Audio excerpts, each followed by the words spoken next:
इस दुनिया के अंदर इंसान का कत्ल अब कोई माना ही नहीं रह गया। इंसान के कत्लेआम की साजिशें, अल्लाह अकबर, इस कदर वाज़े होने के बावजूद भी इंसान तज़ब्ज़ुब का शिकार है कि कोई गुफ्तगू और कोई बात नहीं कर पा रहा है। मेरे आका सल्लल्लाहु अलैहि वसल्लम के दीवानों, कमोबेश 3 साल पहले जिन हालात से उम्मत गुजरी है, जिन हालात से कौम गुजरी है, वो सब आपके सामने हैं।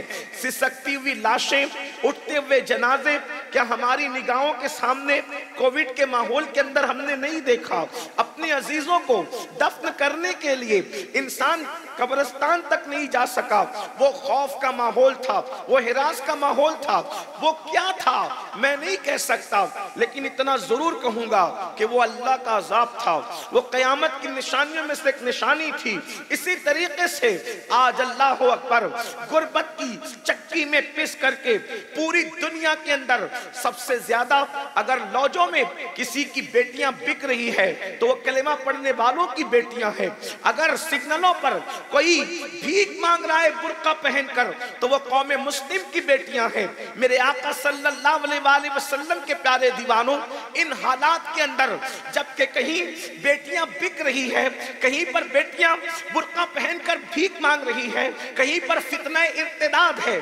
अल्लाह अकबर, कल तक हमारे मुफक्किरीन और हमारे दानिश्वर ये गुफ्तगू करते थे कि हमारी कौम शराब पी रही है, हमारी कौम ज़िना कर रही है, हमारी कौम आवारगी कर रही है, हमारी कौम गाने सुन रही है। यानी कल तक के तबाहियों का सैलाब और गुनाहों का तूफान जो है वो सिर्फ फिस्क व फुजूर तक था। अल्लाह अकबर, लेकिन आज हालात ये हैं कि अल्लाह अकबर, अब फिस्क व फुजूर से बढ़ करके कौम कुफ्र तक पहुंच रही है, कौम इर्तिदाद तक पहुंच रही है, कौम अल्लाह अकबर इर्तिदाद के दलदल में कदम रख रही है। सिर्फ बेटियों की आबरू नहीं जा रही है बल्कि बेटियों का ईमान भी जा रहा है। बच्चे सिर्फ ज़िना के अड्डे पे नहीं जा रहे हैं बल्कि ईमान से हाथ धो बैठे हैं। वो लोग जिनकी फहरिस्त हमारे सामने है, जो दीन से फिर गए, वो तो हमारे सामने है, लेकिन जाकर के हम जायजा लें आज जो लोग मुसलमान कहलाते हैं उनकी जिंदगी में दीन कितना है, उनकी जिंदगी में मजहब कितना है, उनकी जिंदगी में मसलक कितना है। अल्लाह अकबर, ऐसे हालात में चूंकि सब हालात का रोना रोते हैं, अगर मैं भी यही करूं, मुझसे ज्यादा हालात को आप जानते हैं, लेकिन ऐसे हालात में मुस्लिम उम्मा की जिम्मेदारी क्या है, बिलखुसूस नौजवानों की जिम्मेदारी क्या है। इसलिए कि जो बूढ़े हो गए, जिनकी दाढ़ियां सफेद हो गई, जिनके चेहरों पे झुर्रियां पड़ गई, अब वो 50 को क्रॉस कर चुके हैं, वो गोया के अपनी जिंदगी की बहारें देख चुके हैं, वो हालात से निपट चुके हैं, उनको जो करना था किया, वो जो कर सकते थे कर चुके। लेकिन वो कौम जो जवान है, जो नौजवान है, अब उनको आने वाले हालात का मुकाबला करना है, आने वाले हालात के चैलेंजेस का जवाब देना है, और पूरी पूरी जिम्मेदारी इस वक्त मुस्लिम जवानों की है।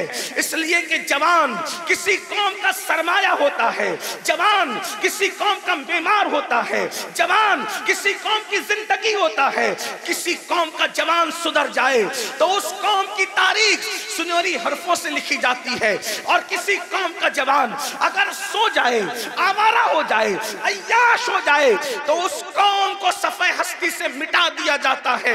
अल्लाह अकबर, ऐ मेरी कौम के जवानों, आओ हमारी जिम्मेदारी क्या है उस पर हम गुफ्तगू करते हैं। और याद रखना, अगर आज हमने अपनी जिम्मेदारी का एहसास नहीं किया तो याद रखना, अगर आप अखबार में पढ़ रहे हो कि फलां की बहन मुर्तद हो गई, अगर हमने अल्लाह अकबर ये पढ़ करके नजरअंदाज कर दिया कि फलां की बेटी गैर के साथ भाग गई, और अगर हमने उसको एहसास नहीं किया, उसके हवाले से गौर नहीं किया, उसका तदारुक करने की कोशिश नहीं की, तो अल्लाह न करे कल किसी के घर की गई है, आज एक दिन वो आएगा कि हमारे घर की बेटी के साथ भी ये हादसा हो सकता है। वैसे तो बेटी सिर्फ उसके बाप की बेटी नहीं होती बल्कि बेटी पूरी कौम की बेटी होती है। मैं उस कौम से मुखातिब हूं जो अपनी जान से ज्यादा, अपने नबी से मोहब्बत करने की बात करती है। मैं उस कौम से मुखातिब हूँ जिनके जलसों का नारा है गुलामी रसूल में मौत भी कबूल है। मैं उस कौम से मुखातिब हूँ जो अपने नबी को अपनी जान से ज्यादा करीब मानती है।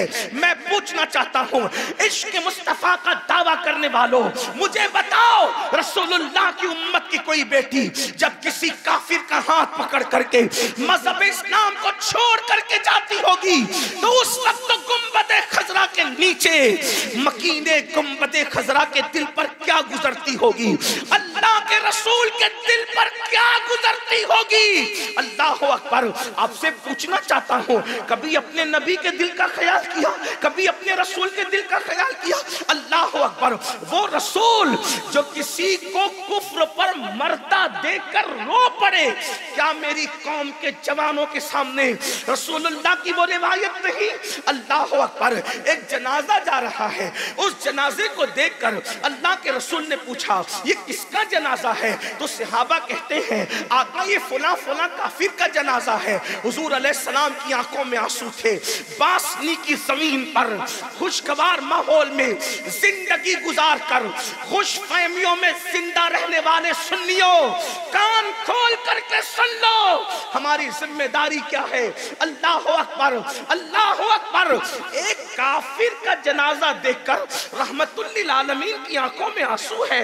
सहाबे किराम ने पूछा या रसूल अल्लाह आप क्यों रो रहे हैं, रोने की वजह क्या है? तो मेरे आका अलैहिस्सलातु व तस्लीम फरमाते हैं इस तक मेरा पैगाम नहीं पहुंचा इसलिए ये काफिर मरा और जहन्नमी हो करके मरा। रोने की वजह ये है काश इस तक मेरा पैगाम पहुंच जाता तो ये जहन्नमी होकर मरने की बजाय जन्नती होकर मरता। मुझे बताओ जिस तक कलेमा नहीं पहुंचा उसके कुफ्र पर हुजूर को इतना अफसोस और गम है, और वो बेटी जो पैदाइशी मुसलमान थी, वो बेटा जो पैदाइशी मुसलमान था, जब वो मजहब इस्लाम को तर्क करके किसी और के दरवाजे पे जाता होगा तो रसूलुल्लाह के दिल पर क्या गुजरती होगी, आका के कल्बे अतहर की कैफियत क्या होती होगी। अगर वाकई इश्क मुस्तफा है तो महसूस तो करो। कौन महसूस करेगा? वो महसूस करेगा जो पूरी पूरी रात नरम नरम गद्दों पे लेटकर ज़िना के मनाजिर देखेगा। वो महसूस करेगा जो कानों में ईयरफोन लगा करके गाने सुनेगा। वो महसूस करेगा जो लड़कियों के साथ दोस्ती रचाएगा। वो महसूस करेगा जो कैरम कल्बों के अंदर कैरम की गुड्डियां को अल्लाह अकबर उलझा रहा होगा और अपने वक्त को बर्बाद कर रहा होगा। मेरी कौम के जवानों, आज से कमोबेश एक सदी पहले इकबाल ने कहा था नहीं तेरा नशेमन कसरे सुल्तानी के गुंबद पर, नहीं तेरा नशेमन कसरे सुल्तानी के गुंबद पर, तू शाही है बसेरा कर पहाड़ों की चट्टानों में। उकाबी रूह जब बेदार होती है जवानों में नजर आती है उनको अपनी मंजिल आसमानों में। याद रखना इस उम्मत की तकलीफ पर दिल अगर नहीं धड़कता, कहीं ऐसा तो नहीं कि जबान पर इश्क है अंदर से हम खाली हो गए। जबान से इश्क रसूल का दावा है, अंदर इश्क रसूल नहीं है। मैं ये नहीं कहता कि आप ऐसे वो वैसा वो वैसा, अपने आप में डूब कर सोचो, क्या सिर्फ शरबत खिचड़े और खीर वाले आशिक हो या वाकई इश्क वाले? महबूब का दर्द तो सोचो, महबूब के दिल की कैफियत सोचो तो सही, गौर तो करो। जब मुसलमान की कोई बेटी लॉज में फरोख्त होती होगी तो हम तो किसी मुर्दा नबी का कलमा नहीं पढ़ते, हम तो जिंदा रसूल का कलमा पढ़ते। उस वक्त तो हुजूर के दिल पर क्या गुजरती होगी। अल्लाह के रसूल हातिम ताई की बेटी को बगैर चादर के देखकर वो रसूल तड़प जाएं और अपनी चादर सर पे डाल करके दुनिया को पैगाम दें कि बेटी किसी की भी हो, बेटी बेटी होती है।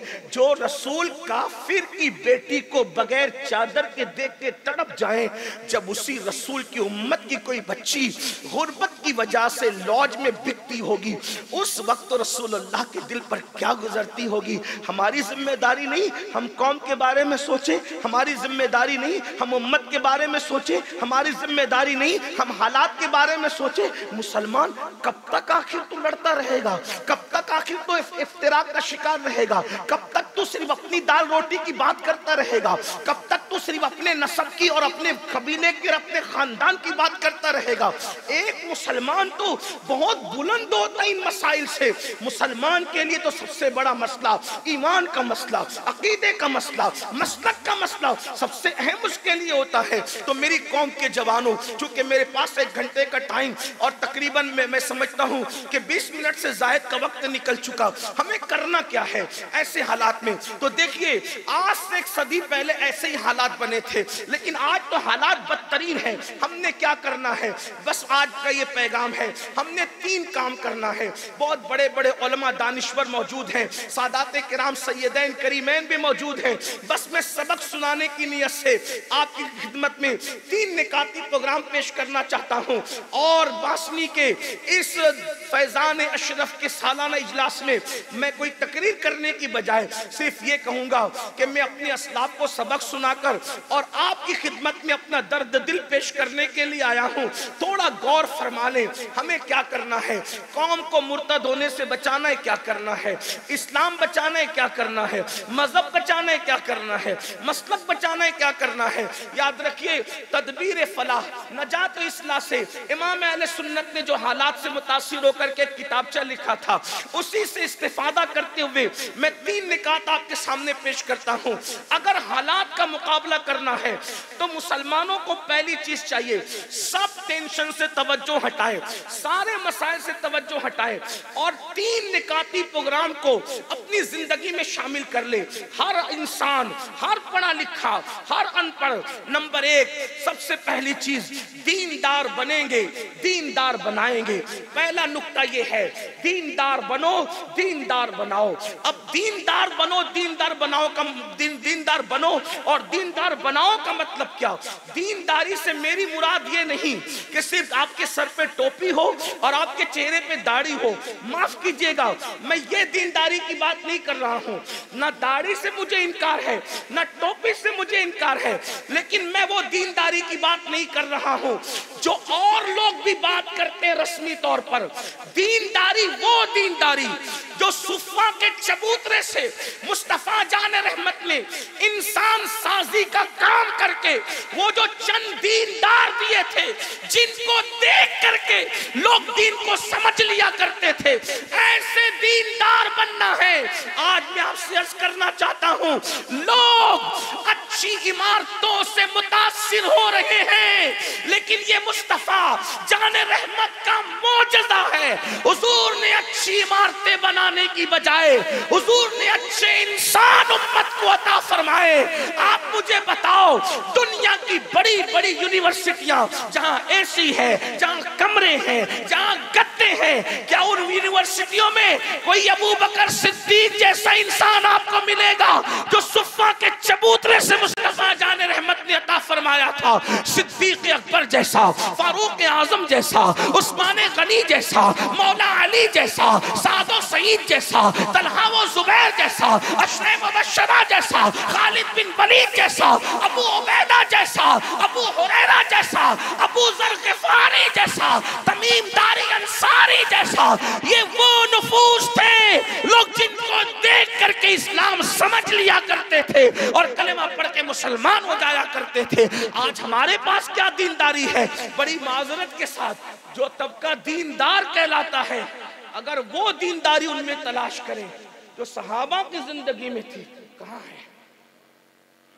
क्या सिहा की हदीस भूल गए हम? अल्लाह के रसूल अलैहि सलाम फरमाते हैं, कामिल मोमिन की पहचान ये है कि जो अपने लिए पसंद करता है वही अपने मोमिन भाई के लिए पसंद करे। बताएं कि कहां है ये दीनदारी? जब मैं ये पसंद करता हूं कि कोई मेरी गिबत न करे, तो मुझे यही पसंद करना चाहिए कि मैं किसी की गिबत न करूं। ये दीनदारी कहां है? जब मैं ये पसंद करता हूं कि मेरा घर जन्नत निशान बने, तो मुझे किसी के घर की तबाही के बारे में सोचने की जरूरत क्या है। जब मैं ये पसंद करता हूं कि मेरे घर में के आंगन में कचरा ना रहे, तो मुझे यही पसंद करना चाहिए कि किसी और के आंगन में भी कचरा मैं न डालूं, क्योंकि हुजूर अलैहिस्सलाम फरमाते हैं कामिल मोमिन की पहचान ये है क्या, जो अपने लिए पसंद करता है वही अपने मोमिन भाई के लिए। एक रिवायत बड़ी मशहूर है, देखो कैसा हुजूर ने दीनदार बनाया था। आज तो आदमी का हाल ये है कि दो आदमी साथ में खाना खाने बैठे, तो सामने वाले के आगे अगर अच्छा लुकमा है तो उसकी नजर चुकने पर आदमी अपने आगे खींच लेता है। ये मुसलमानों की पोजीशन है। और कल मुसलमान का हाल ये था कि अच्छी बोटी अगर खुद के सामने होती तो उसकी नजर चुकने पर उसके आगे ढकेल दिया करता था ताकि मेरा भाई खा ले। हम कहां दीनदारी की बात करते, चंद रसूमात तबलीगी जमात की नकल में अगर आप भी कर बैठे तो मुझे बताएं कौन सा इनकलाब हमने पैदा करना है। आओ दीनदारी किस तरह की दीनदारी थी, हुजूर अलैहिस्सलाम ने कैसी दीनदारी पैदा की थी। मशहूर रिवायत है, एक जंग है, उस जंग के अंदर एक शख्स जख्मी होकर जमीन पे गिरता है और उसको प्यास की तड़प शिद्दत उसकी आवाज को बुलंद करती और कहती है अल अतश अल अतश। बार बार सुन चुके हो, सिर्फ सुनने के लिए रिवायतें हैं। मुझे बताएं मुसलमानों, मेरी कौम के जवानों,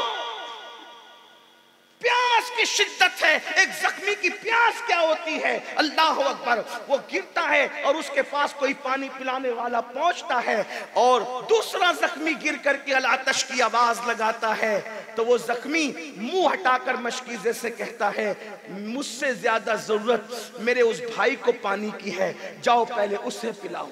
उसके करीब पिलाने वाला पहुंचता है कि तीसरा गिरता है और वो भी अल आतश की सदा लगाता है। वो मुंह हटा करके कहता है मुझसे ज्यादा जरूरत मेरे उस भाई को है, जाओ उसको पिलाओ। आपसे पूछना चाहता हूं क्या ये दीनदारी हमारे अंदर मौजूद है? आज तो हसद, जलन, बुग़्ज़ और कीने का ये हाल है कि अगर किसी की बेटी को अच्छे रिश्ते आते हैं तो दूसरा सगा भाई भी गवारा नहीं करता कि मेरे भाई की बेटी को इतने अच्छे अच्छे रिश्ते क्यों आते हैं। घर के अंदर अगर एक भाई को ज्यादा बेटे पैदा हो रहे हैं, बेटे ही बेटे पैदा हो रहे हैं, तो दूसरे भाई को जलन होती है सगे भाई को कि उसके यहाँ बेटे ही क्यों पैदा हो रहे हैं। ये सूरत हाल है। अब आपसे पूछना चाहता हूं हम किस दीनदारी की बात करते हैं? एक वो हाल ये था, मुसलमान अगर रास्ते से तकलीफ देने वाली चीज को पड़ा रास्ते में पड़ा देखता उसको हटा दिया करता था। सिर्फ गोश्त मछली वाले और दाढ़ी और टोपी वाले दीनदार ना बनो, वैसे दीनदार बनो जैसा कि आमिना के लाल बनाने के लिए आए थे। मैं सिर्फ इशारा दे करके गुजर रहा हूं इसलिए कि वक्त में किल्लत है। क्या आपने वो दीनदारी न देखी? अल्लाह अकबर। अगर आज खाने के वक्त सगा भाई आ जाए तो दूसरा भाई प्लेट छुपा करके रख देता है, फिर जाके बात करता है, रुखसत करके फिर खाने बैठता है।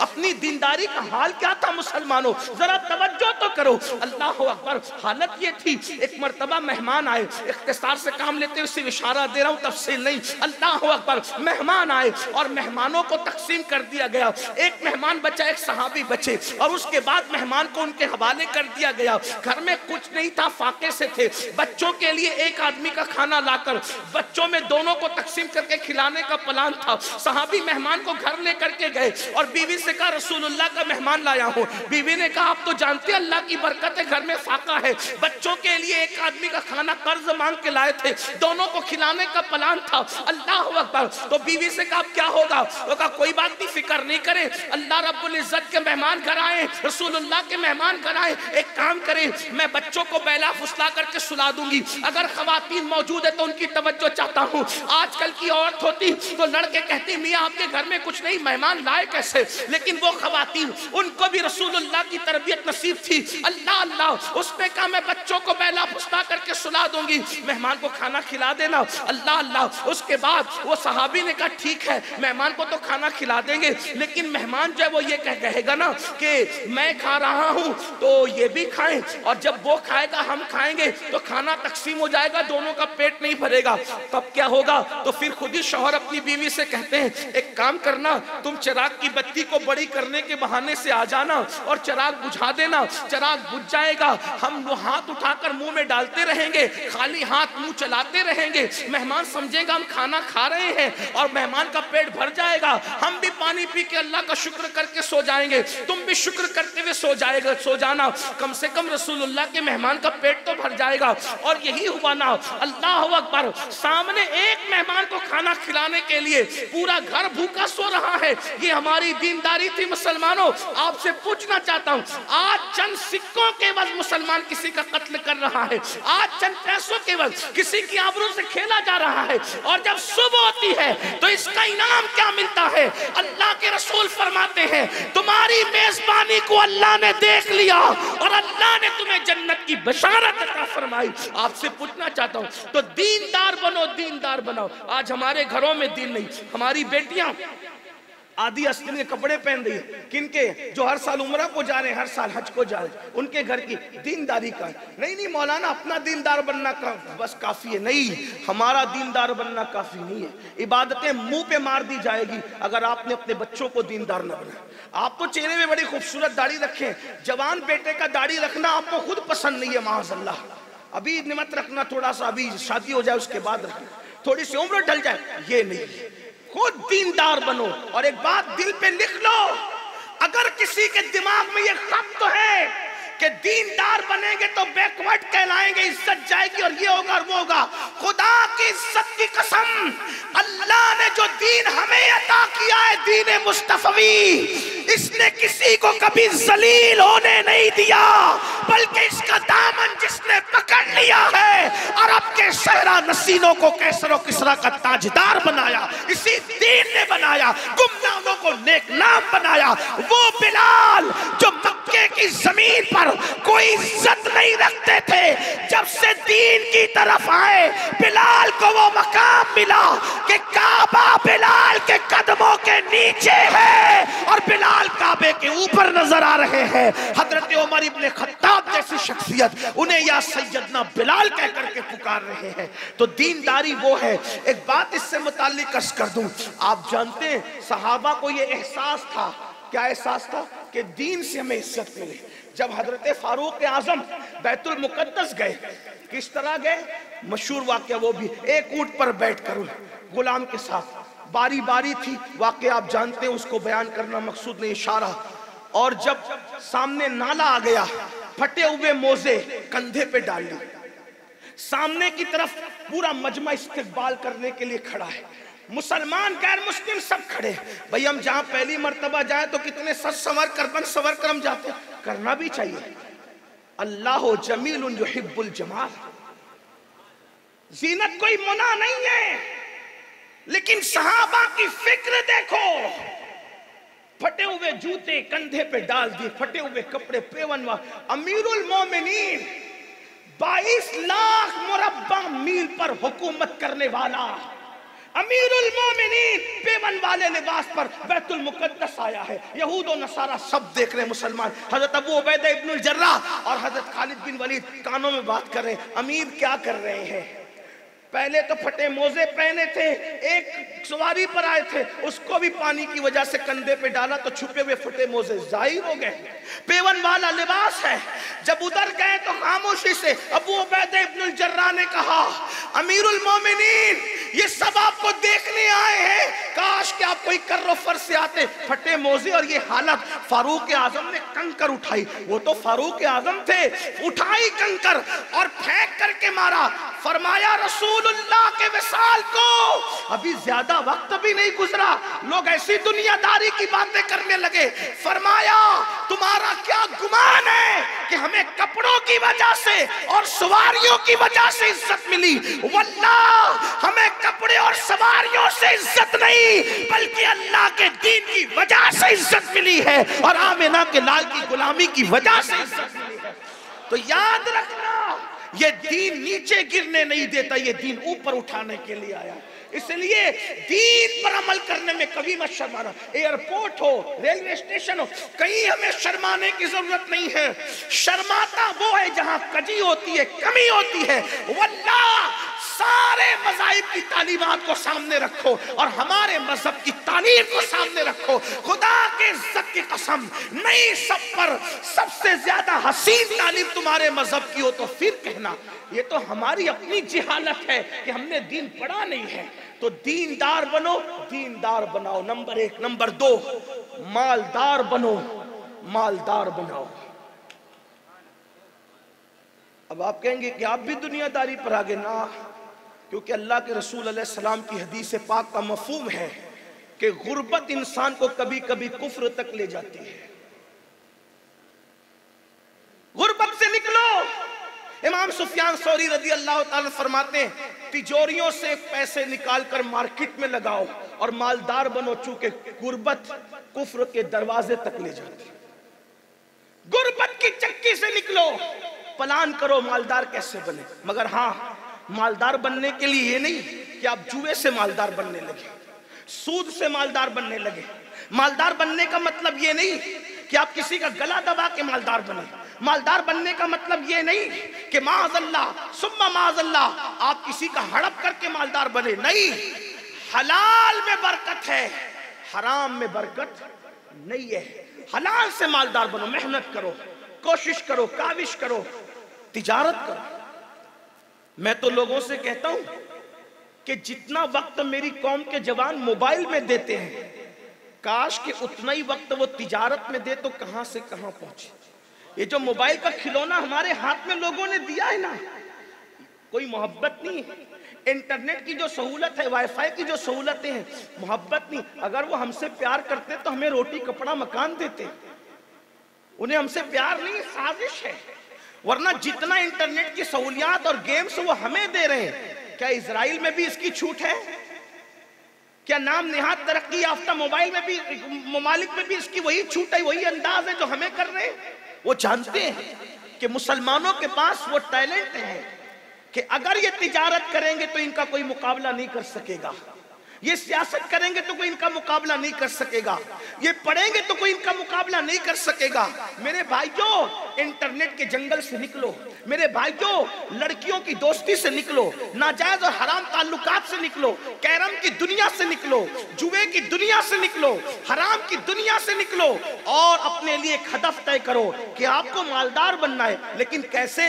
हलाल कमा कर। छोटी सी रोजी भी कमाने में शर्म महसूस मत करना, छोटी सी तिजारत करने में भी शर्म महसूस मत करना, क्योंकि अल्लाह के रसूल अलैहिस्सलाम ने फरमाया कि जो हलाल रोजी के लिए जिल्लत की जगह खड़े रहता है, अल्लाह उसको गुमान से बढ़कर इज्जत अता फरमाता है। याद रखना, चोरी करने में शर्म है, तिजारत करने में नहीं, पॉकेट मारने में शर्म होनी चाहिए, हलाल कमाई में नहीं। आपसे पूछना चाहता हूं, जब अल्लाह के रसूल सैयदुल आलमीन कायदुल मुरसलीन मुहम्मदुर रसूलुल्लाह सल्लल्लाहु अलैहि वसल्लम सैयदा खदीजा का माल लेकर के जाते हैं और मुल्क के शाम के मार्केट में हुजूर खड़े रहते हैं, जब अल्लाह के हबीब मार्केट में खड़े रह सकते हैं तो हम क्यों मार्केट में खड़े नहीं रह सकते? मगर याद रखें, आज मेरी कौम के जवान सोचते हैं पहले ही दिन से बड़ा कारोबार मिलना चाहिए। नहीं, आदमी छोटे से तरक्की करता है और फिर हराम के जरिए मालदार ना बनो। हराम ज्यादा आता नजर आता है, हराम में बरकत नहीं है, और हलाल देर से आता है, देर तक आता है, उसमें बरकत है। देखो, कुत्ते के बच्चे से जो वो दर्जनों की तादाद में साल में पैदा होते हैं, लेकिन किसी मजहब में कुत्ता ज़बा करने की इजाजत नहीं, किसी मजहब में, किसी मसलक में कुत्ता नहीं खाया जाता। अल्लाह अकबर। आप अंदाजा फरमाए, कुत्ते ज़बा नहीं होते लेकिन पैदा दर्जनों की तादाद में होते हैं, फिर भी कुत्तों का रेवड़ नजर नहीं आता। लोग कुत्तों के अल्लाह अकबर रेवड़ नहीं बनाते, मगर कुर्बान जाए, बकरियां तो जो वो दर्जनों नहीं पैदा होती, साल में 2-3 पैदा होती है, उसके बावजूद भी अरब ज़बा कर रहा है, अजम ज़बा कर रहा है, यमन ज़बा कर रहा है, शाम ज़बा कर रहा है, सब ज़बा कर रहे हैं। मगर किसी साल आपने ये ऐलान सुना, इस साल बकरीद पर बकरियों की कुर्बानी नहीं होगी इसलिए कि बड़ी किल्लत चल रही है? कभी सुना? नहीं सुना। अल्लाह अकबर, कुत्ते दर्जनों में पैदा हो फिर भी रेवड़ नहीं बनते, बकरियां अल्लाह अल्लाह दर्जनों में नहीं बल्कि चंद पैदा होती है फिर भी रेवड़ है, जंगल के जंगल भरे हैं, कुर्बानियां भी हो रही है। वजह क्या है?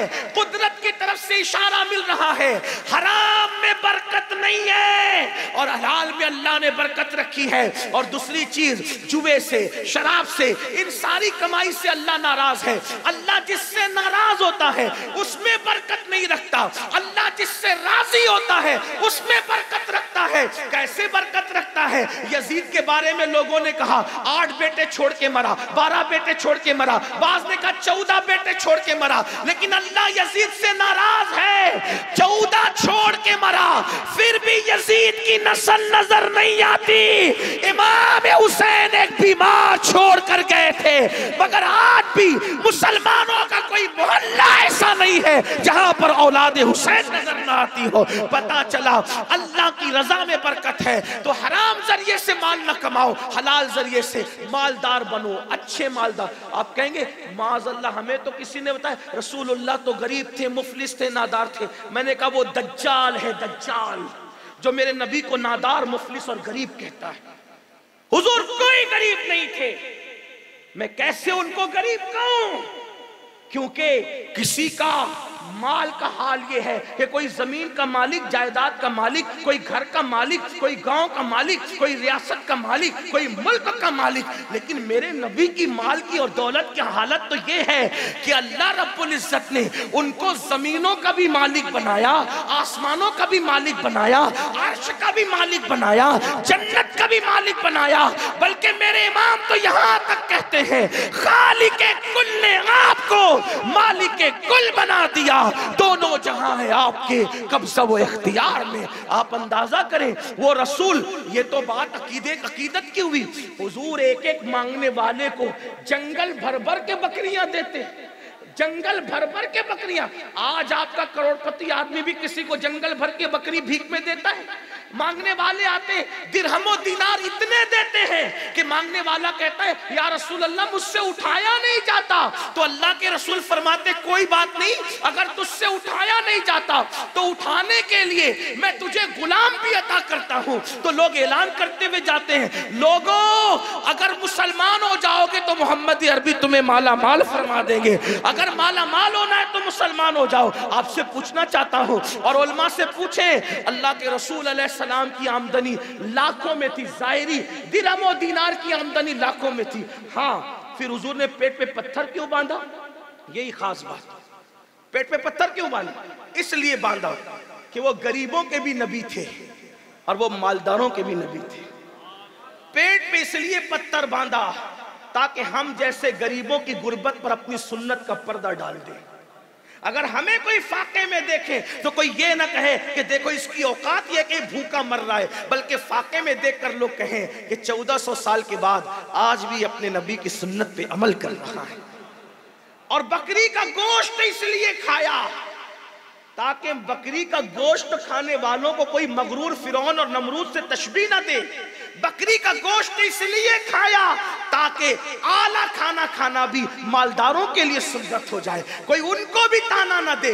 पेवन का इसलिए पहना ताकि गरीबों के लिए सुन्नत हो जाए। और एक एक जुब्बा कभी यमन का पहन रहे, कभी शाम का पहन रहे, बल्कि यहां तक सीरत निगारों ने लिखा 27 ऊंट देकर मेरे नबी ने एक एक जुब्बा भी खरीदा, 27 ऊंट देकर। अगर एक ऊंट की कीमत 40-50 हजार भी पकड़ लें तो 5 लाख से ऊपर जाती है ना कीमत, आप बल्कि और भी ज्यादा जाती है। अंदाजा फरमाए मुसलमानों, गौर करो। और अगर 20 हजार कहीं पकड़ ले तो भी बड़ी कीमत होती है। तो हुजूर अलैहिस्सलाम ने 27 ऊंट देकर भी लिबास पहना। फिर देखे इमाम आजम ताजिर है, गौसे आजम ताजिर हैं। आप जरा गौर तो करें, सरकार गौस पाक के दौर में उनसे बड़ा रूहानियत का कोई ताजदार नहीं था, तो जैसे उनसे बड़ा कोई रूहानियत का ताजदार नहीं था, गौस पाक से बड़ा कोई मालदार भी नहीं था। पूरे बगदाद में इतने कीमती पहनते थे कि उतना कीमती लिबास बादशाह वक्त को भी मैसर नहीं आता था। तो मालदार बनिए, मेहनत कीजिए, काविश कीजिए। और तीसरी और आखिरी बात, दीनदार बनो, मालदार बनो। और आखिरी बात यह है तीसरी, कि खुद भी पढ़ो और दूसरों को भी पढ़ाओ। एजुकेशन पर मेहनत करो, तालीम को आम करो। कोई अनपढ़ न रहे, कोई अनपढ़ न रहे, कोई डिग्री लेस न रहे, कोई जाहिल न रहे। पढ़ो, खूब पढ़ो, बच्चों को पढ़ाओ। बल्कि अगर आधी रोटी खाना पड़े तो आधी रोटी खाओ, अपने बच्चों को पढ़ाओ। माएं अगर मेहनत करना पड़े तो मेहनत करें, अपने बच्चों को पढ़ाएं। माओं को चरखा काटना पड़े तो चरखा काटो, मगर अपने बच्चों को पढ़ाओ। आप कहेंगे क्यों पढ़ाए मौलाना? इसलिए कि पढ़ाओ तो नौकरियां नहीं मिलती। मैंने कहा मेरे अजीज, हम नौकरी के लिए बच्चों को नहीं पढ़ाते, हम अच्छा इंसान बनाने के लिए बच्चों को पढ़ाते। क्योंकि एक पढ़े लिखे की तिजारत में, एक अनपढ़ की तिजारत में फर्क है। एक पढ़े लिखे की गुफ्तगू में, एक अनपढ़ की गुफ्तगू में फर्क है। एक पढ़े लिखे के दस्तरखान पे बैठ के खाने में और एक अनपढ़ के खाने में फर्क है। एक पढ़े लिखे के चलने में, एक अनपढ़ के चलने में फर्क है। देखो आपको बताऊं, अगर वाकई पढ़ोगे, पढ़ने से मुराद यहाँ सिर्फ मदरसा पढ़ना नहीं है, पढ़ने से मुराद यहाँ सिर्फ स्कूल पढ़ना भी नहीं है। पढ़ने से मुराद, मेरी मुराद दोनों उलूम है, दीनी भी और दुनियावी भी। लेकिन आपसे यह कहना चाहता हूं, दुनियावी उलूम पढ़ाने से पहले अपने बच्चों को दीनी उलूम पढ़ाओ, उनको पहले इस्लाम पढ़ाओ। सबकी किताब पढ़ाने से पहले उनको रब की किताब पढ़ाओ। आप कहेंगे जब रब की किताब पढ़ा देंगे तो डॉक्टर बनाएंगे, रब की किताब पढ़ाकर तो यानी कि डबल मेहनत। मैंने कहा यही बात है, अगर वो रब की किताब के बगैर डॉक्टर बनेगा तो किडनी चोरी करेगा, और रब की किताब के साथ डॉक्टर बनेगा तो किसी की किडनी चोरी नहीं करेगा। अगर उसको आपने पहले दीन पिलाया, उसके बाद डॉक्टर बनाया, तो वो ये नहीं कहेगा पहले कैश रखो उसके बाद मरीज को हाथ लगाऊंगा, बल्कि वो कहेगा अरे पैसे की ऐसी की तैसी, पहले मरीज को लाओ। इसलिए कि वो कुरान में पढ़ेगा कि एक इंसान की जान बचाना दुनिया के तमाम इंसानों की जान बचाने के बराबर है। तो वो जानों का सौदा नहीं करेगा, वो खून का सौदा नहीं करेगा पैसे के लिए। इसलिए अगर वो इंजीनियर बनेगा, दीन के साथ इंजीनियर बनेगा, तो क्या होगा, वो उतना ही सीमेंट मिलाएगा जितना उसने वादा किया है, उससे कम नहीं मिलाएगा। वरना इंजीनियर हजरात का हाल क्या आप जानते हैं, जो तय होता है उससे कम करके लोग करते हैं। और फिर ब्रिज जो है जिसकी 100 साल की गारंटी होती है, 10 साल में गिरता है, ब्रिज भी गिरा, लोग भी मर गए। ये हालत होती है। ये क्यों है? दीन से दूरी है। डॉक्टर बनाओ, इंजीनियर बनाओ, IAS बनाओ, IPS बनाओ, इंग्लिश स्कूलें कायम करो, स्कूल इंग्लिश हो, मीडियम जो वो इंग्लिश हो, लेकिन निजाम मुस्तफा हो, इश्क मुस्तफा हो, इश्क मुस्तफा के साए में अंग्रेजी तालीम हो, मोहब्बत रसूल के साए में, इश्क रसूल के साए में अंग्रेजी तालीम हो, ताकि बच्चे को कोई बिगाड़ ना सके। तो तालीम की तरफ हमें मेहनत करना है। लेकिन बड़ी माजरत के साथ आजकल क्या हो गया, लोग कहते हैं मौलाना क्या करेंगे पढ़ा के। मैंने कहा यही तो बात है। तो कुछ लोग ये भी कहते पैसे नहीं है हजरत, पैसे नहीं है कैसे पढ़ाएं। मैंने कहा जितना गुटखा खा के थूक देते हो ना, वो पैसे किसके हैं? वो पैसे किसके हैं? तालीम पे खर्चा नहीं कर सकते। बड़ी माजरत के साथ लोग कहते हैं ये लोग बिदअतों की बात करते हैं। मैं वल्लाही लजीम कह रहा हूं, मसलक के से हट के बात करने को हम गुमराही का दरवाजा समझते हैं। लेकिन आपसे पूछता हूं, अगर मैं अपने पीर की चादर 1 लाख रुपए के लेकर के जाऊं और तालीम पे तवज्जो न दूं, तो इसका मतलब मैं क्या कर रहा हूं? नाम के लिए, शोहरत के लिए, झूठी शोहरत के लिए अपने पीर की कब्र पर लाख रुपए की चादर चढ़ाने की बजाय 1000 की चादर चढ़ा दूं, 99 बचा करके उसी को अपने पीर के इसाले सवाब के लिए तालीम पे खर्चा करूं। नहीं कर सकते। अपनी बेटियों, आपके यहाँ तो शादी वैसे भी सस्ती है, इसलिए वो बात को कहना मुनासिब भी नहीं है। बेटियों की शादी के अखराजात बचा करके जो वो तालीम पे खर्च करो। आप कहेंगे ये कैसे होगा? तालीम पे खर्च करेंगे तो क्या सवाब मिलेगा? मैंने कहा जो बच्चे स्कूल की फीस नहीं भर सकते, भर दो अपने पीर के साले सवाब के लिए, अपने बाप के साले सवाब के लिए भरो, करो, वो ज्यादा सवाब मिलेगा। लोगों को रोटी खिलाने की बजाय लोगों को तालीम की तरफ ले जाओ। वो पैसे इसाले सवाब के तालीम के नाम पे खर्च करो, इसलिए कि तालीम के नाम पे खर्च करने की बरकत है। ये मदरसा फैजान अशरफ है। मुझे याद आई मेरे मखदूम, हमारे मुर्शिद सरकार मखदूम अशरफ जहांगीर समनानी के मलफूजात से एक मलफूज याद आया। तवज्जो करना, हमने बुजुर्गों की बातें बड़ी की, नारे बड़े लगाए, बुजुर्गों की तालीम पर कोई तवज्जो नहीं। मलफूजात है मखदूम साहब के, उसमें से एक मलफूज पढ़ना चाहता हूँ। मखदूम साहब के शहजादे भी मौजूद हैं, उनकी बरकत लेते हुए कुरान मुकद्दस की एक एक आयत की 70 हजार तफसीरें जाहिर में। इमाम अब्दुल वहाब शाहरानी लिखते हैं 70 हजार, और फिर वो कहते हैं इसी पर हम बस भी नहीं करते, 70 हजार पे रुकते नहीं, बल्कि इमाम अब्दुल वहाब शाहरानी तो यहां तक फरमाते हैं कि नुज़ूल कुरान बंद हुआ है, नुज़ूल कुरान बंद हुआ है। कुरान वो जिंदा किताब है कि मानिए नुज़ूल कुरान अब भी उलमा के दिलों पर हो रहा है, बल्कि कुरान वो जिंदा किताब है कि अगर आदमी कुरान को बार बार बार बार बार बार पढ़ने का आदी हो जाए तो कुरान की आयतें पढ़ने वाले को खुद बताती है कि मेरा मतलब क्या है। ये कुरान का हाल है। लोग कहते बात समझ में नहीं आती, तो मैं कहता हूं अकल के अंधो, जब गालिब और इकबाल के अशार के इतने माना निकल सकते हैं, जब मखलूक के कलाम के इतने माना है, तो खालिक के कलाम के माना का आलम क्या होगा? अगर जराइम करोगे बच्चों को नरम गद्दे तो दे सकते, सुकून नहीं दे सकते। आराम तो दे सकते हो, सुकून नहीं दे। देखो आराम और सुकून में फर्क है। लोगों ने आराम ही को सुकून समझा और सुकून ही को आराम समझा, गलत बात है। कुर्सी में बैठने से आराम मिलता है, सुकून नहीं मिलता। नरम गद्दों में बैठने से आराम मिलता है, सुकून नहीं मिलता। रूह अफ़ज़ा पीने से आराम मिलता है, सुकून नहीं मिलता। अगर सुकून कब मिलता है? मैंने कहा नरम गद्दों से सुकून नहीं मिलता, सुकून हलाल कमाई से मिलता है। जुल्म करने से सुकून नहीं मिलता, जालिम का पंजा मरोड़ने से सुकून मिलता है। जमीन पे कांटे बिछाने से सुकून नहीं मिलता, कांटे उठाने से सुकून मिलता है। सुकून का गद्दों से ताल्लुक नहीं है, सुकून का ताल्लुक रज़ाए इलाही से है। आज ये उम्मत बेसुकून और बेकरार इसलिए है कि हमने गद्दों पर तो तवज्जो की, अल्लाह की रज़ा पे तवज्जो नहीं की। हमने अपने घरों की ठंडक पर तो तवज्जो की एसियां लगा करके, लेकिन रसूलुल्लाह की आंखों को ठंडक पहुंचाने की कोशिश नहीं की। इसलिए ये कौम बेचैन है, बेकरार है। तो आने वाले हालात का मुकाबला इन 3 निकात के जरिए से हम कर सकते हैं। नंबर 1, दीनदार बने, दीनदार बनाए। नंबर 2, मालदार बने, मालदार बनाए। और नंबर 3, पढ़े और पढ़ाए, तालीम करें। और जो इल्म के रास्ते में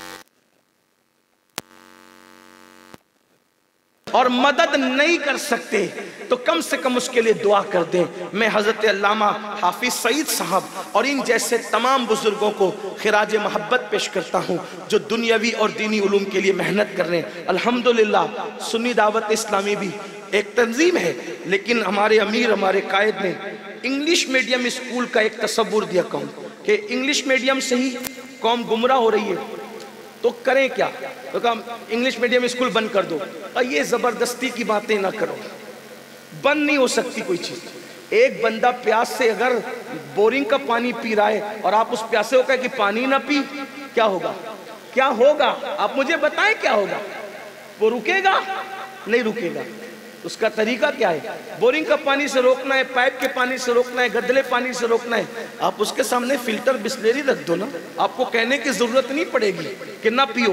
आपने उससे बेहतर उसका ऑल्टरनेट पेश कर दिया। इस्लाम मना करने की बजाय ऑल्टरनेट पेश करता है। देखें आप, जब इंसान को ऑल्टरनेट मिल जाता है तो आदमी खुद ब खुद मानता है। मिसाल के तौर पर आप गौर करें, जब लोग काफिर थे लातो हुबुल के नाम से काम शुरू करते थे, तवज्जो आपकी, लेकिन हुजूर अलैहिस्सलाम ने हिकमत से क्या अता फरमाया?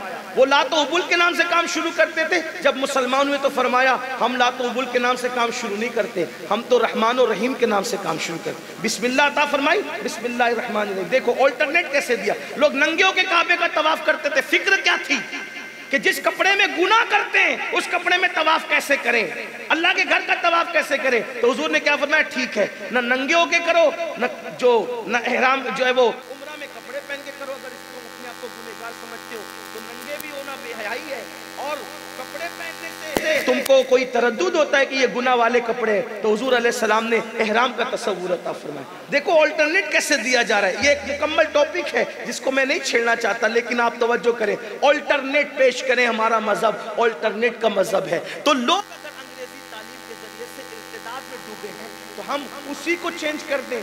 तालीम अंग्रेजी हो, माहौल इश्क़ रसूल का हो, माहौल मोहब्बत रसूल का हो, तो हमारे बच्चे अंग्रेजी भी बोलेंगे और फिर मोहब्बत रसूल के सांचे में भी ढलते चले जाएंगे। इसलिए मैं ये नहीं कहता अंग्रेजी ना पढ़ो, मैं कहता अंग्रेजी पढ़ाओ, लेकिन वहां पढ़ाओ जहां निज़ाम मुस्तफ़ा के साथ अंग्रेजी तालीम हो रही है। और मुसलमानों को मैं एक बात और अर्ज़ करना चाहता हूँ, बात तो वक्त तो मेरा ख़त्म हो गया।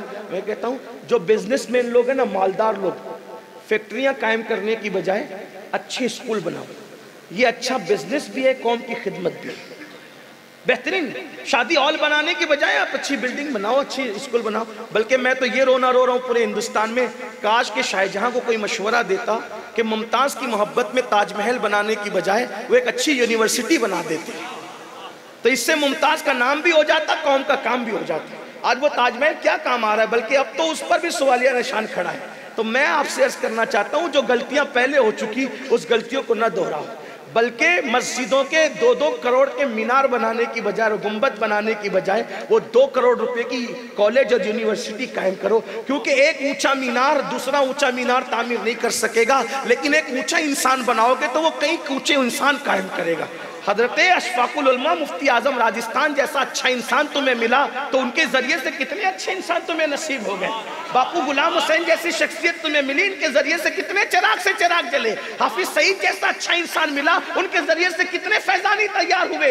हुजूर कलीमुल औलिया को आप देख रहे हैं, इन लोगों का तो एक सिलसिला ही है। अल्लाह अकबर। बल्कि मैं तो पंडवा शरीफ उर्स में गया तो मैंने लोगों को यही कहा, मीनार और गुंबद पर मेहनत करने की बजाय इंसानों पर मेहनत करो।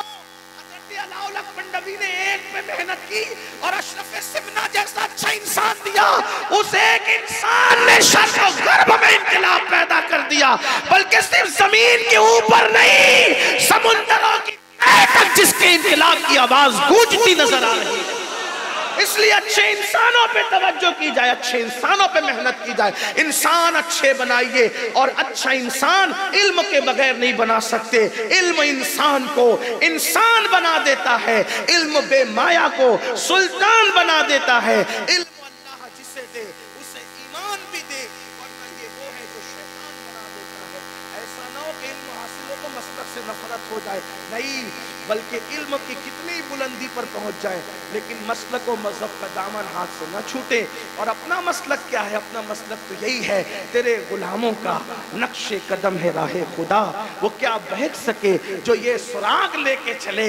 लहद में इश्क रुखे शह का दाग लेके चले, अंधेरी रात सुनी थी चराग लेके चले। और जिना बनेगी मुहिब्बान चार यार की कब्र, जो अपने सीनों में ये 4 बाग लेके चले। अल्लाह पाक हम सबको तौफीक बख्शे। दौरान गुफ्तगू कोई गलती हो तो अल्लाह ताला माफ फरमाए। अस्तगफिरुल्लाह रब्बी इन्ना रब्बी लगफूरुर रहीम व मा अलैना इल्ला